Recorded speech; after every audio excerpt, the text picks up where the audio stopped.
Bonjour à toutes, aujourd'hui dans cette vidéo on va parler d'un sujet qui touche malheureusement beaucoup de mamans lors de l'allaitement, ce sont les crevasses. Alors les crevasses, pour faire court tout de suite, ce n'est pas quelque chose de normal, c'est des choses qui arrivent malheureusement à beaucoup de mamans parce que il y a quelques petites techniques, quelques petites choses qui sont mal réalisées et du coup qui entraînent des crevasses, mais ce n'est pas quelque chose de normal et on peut très bien ne pas en avoir du tout si on respecte les quelques astuces en fait que je vais évoquer avec vous dans cette vidéo. Tout d'abord, une crevasse, c'est quoi? C'est une lésion, une coupure en fait au niveau du mamelon qui peut être plus ou moins profonde. C'est un petit peu comme la gerçure en fait quand vous avez les lèvres gercées. Ça peut être de la simple petite fissure à vraiment une entaille qui peut saigner en fonction de la profondeur et du degré de la blessure. Donc comme je vous l'ai dit en introduction, en fait les crevasses c'est quelque chose de pas normal en fait dans l'allaitement. Elles ne sont pas à confondre avec une sensation qu'on pourrait avoir désagréable, notamment les premiers jours, parce qu'en fait si vous voulez, alors moi ça m'a fait le cas pour mon premier allaitement. Je pense que le fait de simplement ne pas être habitué en fait à la succion d'un bébé, et ça m'a pas fait du tout pour mon deuxième allaitement. Mais lors de mon premier allaitement, en fait, j'ai eu une sensation un petit peu douloureuse, un peu désagréable les premiers jours, qui était due, comme je vous dis, à la succion de bébé, qui n'était pas quelque chose de naturel, de normal pour mon sein, et puis aussi peut-être à la découverte des positions, et puis aussi, il faut savoir que après l'accouchement, il y a une chute d'hormones en fait brutale chez maman qui provoque en fait une sensation un petit peu désagréable, ou une sensibilité un petit peu plus accrue au niveau des mamelons. Ça c'est quelque chose de normal le temps que les 2-3 premiers jours que vous vous habituez, mais les crevasses c'est vraiment une blessure, c'est quelque chose qui n'est pas normal et qu'il faut vraiment soit essayer au maximum de ne pas en avoir, c'est le mieux, donc on va voir comment, ou alors de soigner le plus vite possible et de remédier à ça le plus rapidement possible pour pas que ça mette à mal votre allaitement et pour pas que vous souffriez tout simplement. Donc maintenant on va voir les différentes causes en fait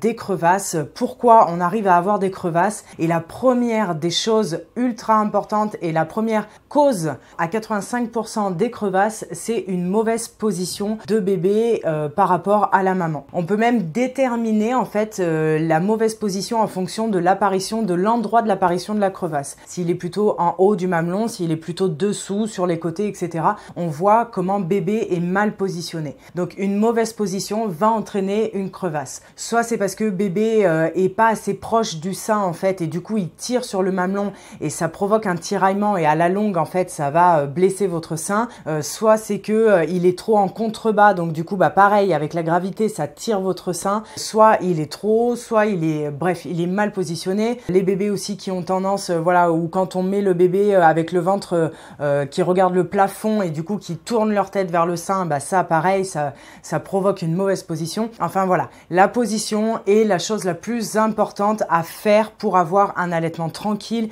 et ne pas avoir de crevasses. La deuxième des choses qui va avec la position, c'est une mauvaise prise du sein par bébé. Soit votre bébé n'ouvre pas assez grand sa bouche, donc ne prend pas tout le mamelon dans sa bouche, il va pincer un petit peu le bout du mamelon et ce qui va pouvoir provoquer des crevasses, soit il va prendre juste le bout au niveau de son palais dur et avec le frottement ça va pouvoir pareil créer une blessure. Donc une mauvaise prise en bouche du bébé peut causer également une crevasse et donc ça c'est environ dans 15% des cas de crevasse. Une autre raison c'est par exemple une hygiène excessive. Alors c'est assez rare mais quand même il y a des mamans qui vont avoir tendance à trop se laver en fait, à trop j'ai envie de dire dessécher leur peau avec tout un tas de produits, du savon, des gels douche etc. qui peuvent provoquer un dessèchement cutané et qui peuvent être responsables des crevasses. Donc surtout quand vous allaitez, c'est pas la peine de vous laver après chaque tétée. C'est pas bon pour votre mamelon et on va voir après comment prévenir les crevasses et quelles sont les bonnes habitudes à prendre pour éviter l'apparition des crevasses. Et puis la dernière des choses qui peut causer des blessures aux mamans, c'est l'utilisation eh bien d'une tétine ou d'un biberon, parce que en fait la tétine, comme je vous en parle dans plein de vidéos, et le biberon, c'est une succion différente de bébé. Donc du coup après, si par exemple bébé a la tétine, il va avoir l'habitude de la téter d'une certaine manière, de la sucer d'une certaine manière, et quand il va passer au sein, il va vouloir faire pareil avec le sein, et donc il peut vous créer des blessures. Donc voilà les 4 causes en fait qui sont responsables de l'apparition des crevasses. Et maintenant on va voir comment prévenir des crevasses, comment essayer de ne pas en avoir, et puis on verra dans la dernière partie bien comment, une fois qu'elles sont installées, comment on peut les traiter. Donc, comment on peut prévenir les crevasses? Vous l'aurez compris, la première chose, c'est de vérifier votre position et la prise au sein de bébé. Une bonne position et une bonne prise du sein, eh bien, vous avez fait quasiment tout le travail, et je peux vous garantir que vous n'aurez pas ou très peu de crevasses, mais pas de crevasses logiquement si la position est bonne, si bébé prend bien le sein, à part la sensibilité du début en fait, mais qui va passer au bout de 1 ou 2 ou 3 jours en fonction de chaque maman, eh bien, vous n'aurez pas de blessure au mamelon. L'important aussi, c'est d'être bien détendu quand vous donnez le sein. L'important, de bien trouver sa position là où vous êtes le mieux. Si par exemple, notamment lors des montées de lait où vous avez les seins très congestionnés, je vous encourage vraiment à faire un peu couler en massant votre sein sous l'eau chaude par exemple, ou même juste avant la tétée, de faire couler un petit peu de lait pour en fait décongestionner, pour amorcer, j'ai envie de dire, la sortie du lait, et que bébé en fait ait plus de facilité à prendre le mamelon qui est un peu plus souple que quand vous avez vraiment le sein congestionné très dur, qui peuvent provoquer une douleur. Si à tout hasard vous avez vraiment une sensibilité accrue au tout début, comme ça a été par exemple le cas lors de mon premier allaitement, c'est vrai que c'était assez bizarre cette sensation un petit peu, parce que faut savoir qu'un nourrisson tète assez fort quand même. Vous pouvez demander avec le personnel de santé à prendre un antalgique au cours de la journée pour diminuer cette sensation un petit peu douloureuse, mais encore une fois, elle n'est en rien comparable avec la douleur des crevasses. Donc voilà, ça c'est éventuellement si, en plus souvent on vous donne quand même des antalgiques, notamment si vous avez eu une épisiotomie ou une déchirure.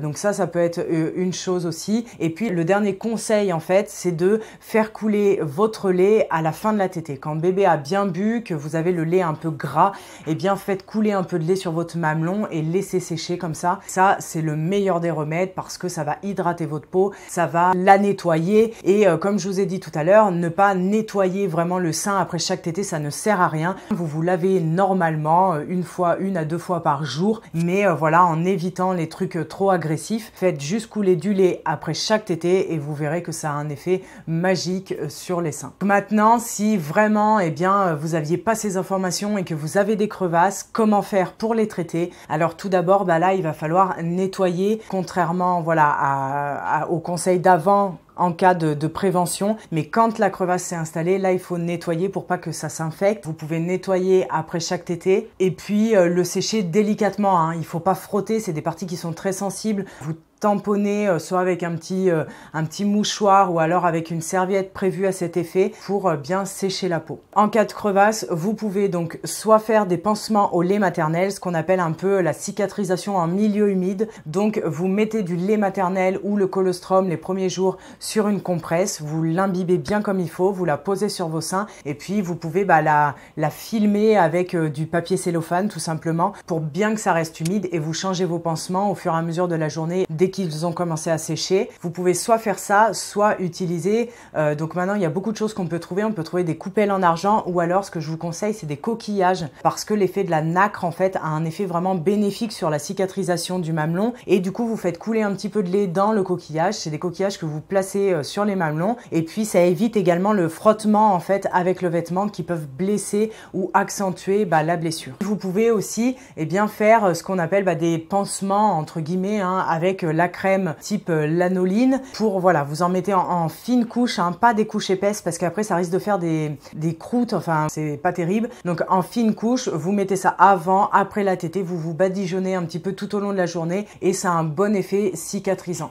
Donc en général, ces traitements, vous les utilisez 1 ou 2 jours l'un ou l'autre pour voir les effets et puis changer si jamais vous voyez pas assez d'effets voilà, désirés. Vous pouvez passer de l'un à l'autre, mais en général, eh bien, il faut au moins 2 jours pour que la crevasse soit traitée. En attendant, vous pouvez varier les positions en fait de bébé pour vous soulager de la douleur, notamment voilà, si par exemple votre crevasse est en dessous le mamelon, vous pouvez le décaler un petit peu pour pas que sa lèvre ou ses gencives soient vraiment sur la crevasse.